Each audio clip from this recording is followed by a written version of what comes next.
Dumiretso ete na pumunta pa ng Gaisano Tubod para mag-grocery. Aba, ang mami siyang lang naman. Charay!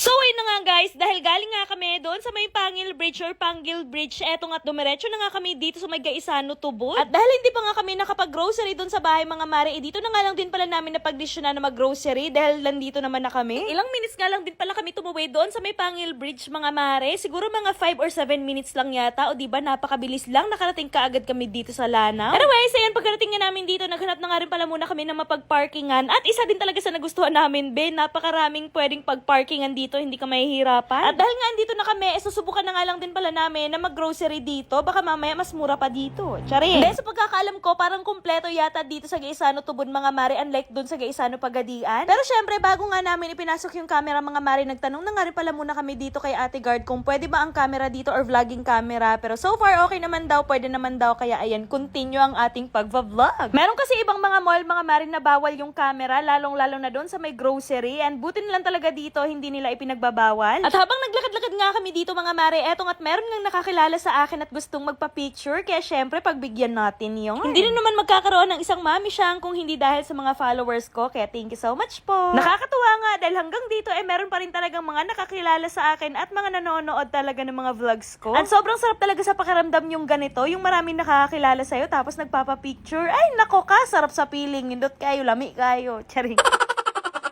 Anyways, dumiretso na nga kami dito sa may supermarket mga mare, at etong si Aya, grabe, napakakulit talaga. Pagkakuha ko nga na etong pushcart, etong si Aya, aba, gustong gusto talaga sumakay dito, kaya eto, kinarga ko na nga rin kaagad. Kaso ayaw niya dito sa mismong seat talaga ng mga bata. Gusto niya dito lang sa loob mga mare, kaya eto, hinayaan na lang namin kaysa magmuryot at mag-iiniyak pa. Ay, nako talaga, mabubulabog etong Gaisano. Akala ko nung una sasakay lang siya, yun pala, kukuha din siya. Tingnan nyo naman na talagang hindi na nga siya nakapagpigil. Anyways, una ko ang kinuha sa eto mga pambaon ni Aya mga mare, eto mga juice, mga Dutch meal, mga chucky at kung ano-ano pa. Unti nga lang din pala yung aming i-grocery ngayon mga mare, kasi nga unti na lang din naman kami sa bahay. Wala nga rin pala ako dito makita ng mga Yakult mga mare, kaya etong ibang probiotics drinks na nga rin pala yung kinuha ko. At syempre ang hindi talaga mawawala sa listahan kapag nag-grocery kami sa etong Mogu Mogu, wala nga sila yung parang grapes yata, yun yung color violet. So yun, etong pineapple na lang yung kinuha namin. Bukod nga rin pala dito sa mga Mogu Mogu, kumuha na nga rin pala ako na etong mga swakto na Coke, Sprite, tsaka etong Royal. At habang nag-grocery nga kami dito, etong si Aya tuwang-tuwa talaga. Ubusan na nga rin pala kami ng mantika sa bahay, kaya eto, kumuha na nga rin pala ako nito mga naka-buy one take one. Pero hindi talaga buy one take one mga mare, parang buy one tapos may off sila, off 10, mga 20, gano'n. Nabubulol kasi talaga ako ng mga ganito mga mare, pero ewan ko lang talaga kung nakakales ako dito. Sa tingin nyo mga mare, nakakales kaya tayo pag may mga ganito silang promo? Comment nyo naman.